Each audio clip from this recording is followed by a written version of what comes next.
ಗ್ಯಾಲ್ವೆಸ್ಟನ್ ಐಲ್ಯಾಂಡ್ನಲ್ಲಿರುವಂಥ ಕೆಲವು ಜಾಗಗಳ ಪರಿಚಯ ನಿಮ್ಮೆಲ್ಲರಿಗೂ ಇಷ್ಟ ಆಯ್ತಲ್ವಾ? ಯಾರೆಲ್ಲ ಈಗಾಗಲೇ ನೋಡಿದ್ದೀರಾ, ನಿಮಗೆ ಯಾವ ಸಂಚಿಕೆ ತುಂಬ ಇಂಟ್ರೆಸ್ಟಿಂಗ್ ಅನಿಸ್ತು ಅಂತ ಹೇಳಿಬಿಟ್ಟು ಕಮೆಂಟ್ ಸೆಕ್ಷನಲ್ಲಿ ತಿಳಿಸಿ. ಇನ್ನೂ ನೋಡಿಲ್ವಾ?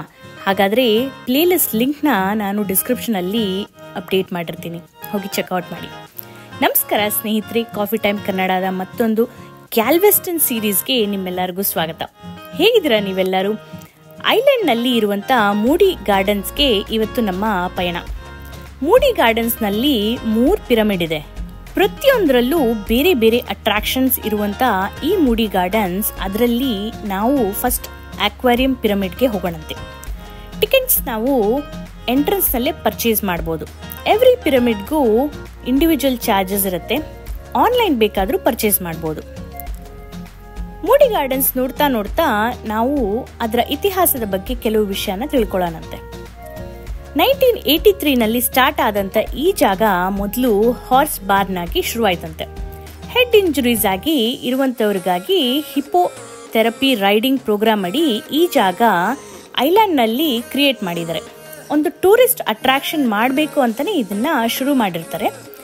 1985ನಲ್ಲಿ 8 ಫೇಸ್ ಮಾಸ್ಟರ್ ಪ್ಲಾನ್ ಅಡಾಪ್ಟ್ ಮಾಡಿಕೊಂಡು ಸಾಕಷ್ಟು ಚೇಂಜಸ್ ಮಾಡಿದ್ದಾರೆ. ಏನೇ ಮಾಡಿದ್ರೂ ಈ ಗಾರ್ಡನ್ಸ್ ಪರ್ಪಸ್ ಒಂದೇ ಇರುತ್ತೆ, ಇನೋವೇಟಿವ್ ಮತ್ತು ಕ್ರಿಯೇಟಿವ್ ಪ್ರೋಗ್ರಾಮ್ಸ್ ಮೂಲಕ ಎಜುಕೇಟ್ ಮಾಡೋದು. ಅದೇ ಕಾರಣದಿಂದ ವರ್ಷಕ್ಕೆ 2 ಮಿಲಿಯನ್ಗಿಂತ ಹೆಚ್ಚಾಗಿ ವಿಸಿಟರ್ಸು ಇಲ್ಲಿಗೆ ಬರ್ತಾರಂತೆ. ನಾನು ಆಗಲೇ ಹೇಳಿದ ಹಾಗೆ ಈ ಗಾರ್ಡನ್ಸ್ ಕಂಪ್ಲೀಟ್ ಆಗಿ ಎಜುಕೇಶನಲ್ ಪರ್ಪಸ್ಗಾಗಿ ಕ್ರಿಯೇಟ್ ಮಾಡಿರ್ತಾರೆ. ಇಲ್ಲಿ ಎಂಡೇಂಜರ್ಡ್ ಆನಿಮಲ್ಸ್, ಪ್ಲಾಂಟ್ಸ್ ಬಗ್ಗೆ, ರೈನ್ ಫಾರೆಸ್ಟ್ ಮತ್ತು ಅಕ್ವೇರಿಯಂ ಅಲ್ಲಿ ನಾವು ತಿಳ್ಕೊಳ್ಬಹುದು. ಅಷ್ಟೇ ಅಲ್ಲದೆ 3D ಮತ್ತೆ 4D ಶೋಸ್ ಸಹ ಡಿಸ್ಕವರಿ ಮ್ಯೂಸಿಯಂ ನಲ್ಲಿ ನೋಡಬಹುದು. ಡಿಸ್ಕವರಿ ಮ್ಯೂಸಿಯಂ ಅಂದ್ಬಿಟ್ಟು ಇನ್ನೊಂದು ಪಿರಮಿಡ್ ಅಲ್ಲಿ ನೋಡೋದಕ್ಕೆ ಸಿಗುತ್ತೆ. ನಾನು ಆಗ್ಲೇ ಹೇಳಿದಾಗೆ 3 ಪಿರಮಿಡ್ ಇದೆ. ಅದರಲ್ಲಿ ಒಂದು ಅಕ್ವೇರಿಯಂ, ಇನ್ನೊಂದು ಡಿಸ್ಕವರಿ ಪಿರಮಿಡ್, ಇನ್ನೊಂದು ಬಂದ್ಬಿಟ್ಟು ರೈನ್ ಫಾರೆಸ್ಟ್. ಇನ್ನು ಅಕ್ವೇರಿಯಂ ವಿಷಯಕ್ಕೆ ಬರೋದಾದ್ರೆ, ನೀವು ಈಗಾಗಲೇ ನೋಡ್ತಿರೋ ಹಾಗೆ ಎಷ್ಟು ಸುಂದರವಾಗಿದೆ ಅಲ್ಲ, ಬ್ಯೂಟಿಫುಲ್ ಆಗಿ ಡಿಸೈನ್ ಮಾಡಿದ್ದಾರೆ. ಡಿಫ್ರೆಂಟ್ ಸ್ಪೀಶೀಸ್ ಆಫ್ ಫಿಶಸ್ ನ ನೋಡ್ಬೋದು ಇಲ್ಲಿ. ಮೊದಲು ನಾವೇನ್ ಅನ್ಕೊಂಡ್ವಿ, ಮಕ್ಕಳು ನೋಡೋದು ನಮ್ಗೇನಿರುತ್ತೆ ಇಲ್ಲಿ ನೋಡೋದಕ್ಕೆ, ಏನ್ ಮಾಡೋದು, ಹೋಗೋದಾ ಬೇಡವೋ ಅನ್ನೋ ಕನ್ಫ್ಯೂಷನ್ ಅಲ್ಲಿ ಸರಿ ನೋಡೋಣ ಏನಿದೆ ಅಂತ ಎಕ್ಸ್ಪ್ಲೋರ್ ಮಾಡೋಣ ಅಂತ ಇಲ್ಲಿ ಬಂದ್ವಿ. ಆದ್ರೆ ಇಲ್ಲಿ ಬಂದ್ಮೇಲೆ ಗೊತ್ತಾಗಿದ್ದು, ನಮ್ಗೂ ಇಂಟ್ರೆಸ್ಟಿಂಗ್ ಆಗಿ ಸಾಕಷ್ಟು ವಿಷಯಗಳನ್ನ ಇಲ್ಲಿ ಡಿಸೈನ್ ಮಾಡಿದಾರೆ ಅಂತ.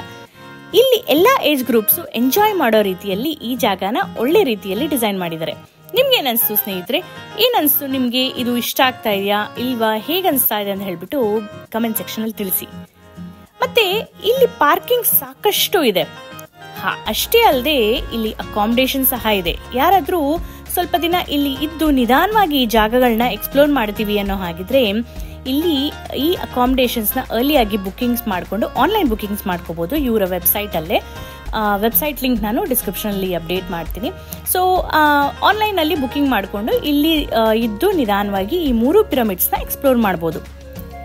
ನಾವು ಒಂದೇ ದಿನ ಈ ಜಾಗಕ್ಕೆ ವಿಸಿಟ್ ಮಾಡಿದ್ದು, ಸೊ ಹಾಗಾಗಿ ಸಮಯದ ಅಭಾವ ಇದ್ದ ಕಾರಣ ನಾವು ಜಸ್ಟ್ ಅಕ್ವೇರಿಯಂ ಮತ್ತೆ ರೈನ್ ಫಾರೆಸ್ಟ್ ನ ಮಾತ್ರ ನಾವು ವಿಸಿಟ್ ಮಾಡಿದ್ವಿ. ಈ ಸಂಚಿಕೆಯಲ್ಲಿ ನೀವು ಅಕ್ವೇರಿಯಂ ನ ನೋಡಿದ್ರಿ.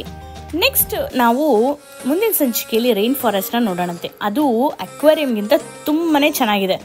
ನಮ್ಗಂತೂ ಅಕ್ವೇರಿಯಂಗಿಂತ ರೈನ್ ಫಾರೆಸ್ಟ್ ತುಂಬಾ ಚೆನ್ನಾಗಿ ಅನಿಸ್ತು, ತುಂಬಾನು ಇಷ್ಟ ಆಯ್ತು ಸಹ.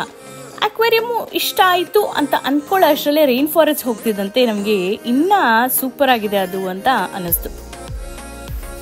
ಈ ವಿಡಿಯೋ ಇನ್ನ ಮುಗ್ದಿಲ್ಲ ಸ್ನೇಹಿತರೆ.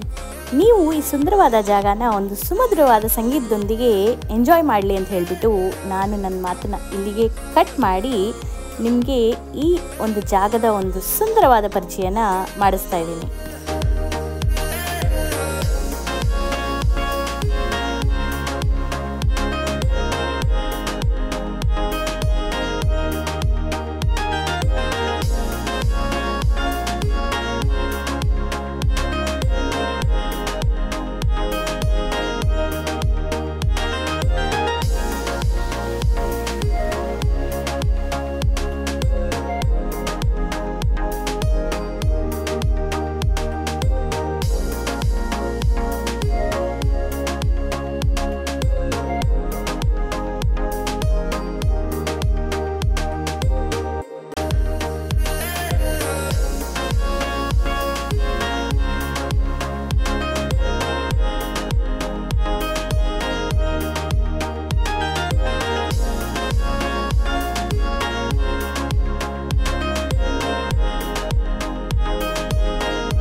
ಈ ವಿಡಿಯೋ ನಿಮಗೆ ಇಷ್ಟ ಆಗಿದೆ ಅಂತ ಭಾವಿಸ್ತೀನಿ. ಇಷ್ಟ ಆದರೆ ಗೊತ್ತಲ್ಲ, ಲೈಕ್ ಮಾಡಿ, ಶೇರ್ ಮಾಡಿ, ಕಮೆಂಟ್ ಮಾಡೋದನ್ನು ಮರಿಬೇಡಿ. ಮುಂದಿನ ಸಂಚಿಕೆಯಲ್ಲಿ ನಿಮ್ಮ ಭೇಟಿ ಮತ್ತೊಂದು ಒಳ್ಳೆಯ ವಿಡಿಯೋ ಅಂದರೆ ರೈನ್ ಫಾರೆಸ್ಟ್ ವಿಡಿಯೋದೊಂದಿಗೆ. ಅಲ್ಲಿವರೆಗೂ ಗೊತ್ತಲ್ಲ, ಖುಷಿಯಾಗಿರಿ, ಖುಷಿನ ಹಂಚ್ತಾ ಇರಿ. ಬಾಯ್.